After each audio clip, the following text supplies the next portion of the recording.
ও ৰজাই ভাষণ দিছিলে পৰিবৰ্তন আমিয়ে আনিম। ও ৰজাই ভাষণ দিছিলে বজাইছিলো চাপৰি, সেই ৰজাই ৰাইজৰ মূৰত মাৰে সাঁতুৰি। ও ৰজাই ভাষণ দিছিলে বজাইছিলো চাপৰি, সেই ৰজাই ৰাইজৰ মূৰত মাৰে সাঁতুৰি।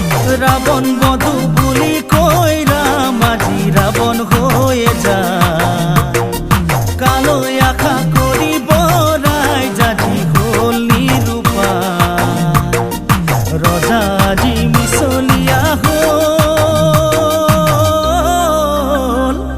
চাপৰি চাপৰি নবজাবি চাপৰি, এনে ৰজাৰ কাহিনী নাযাওঁ পাহৰি। ও চাপৰি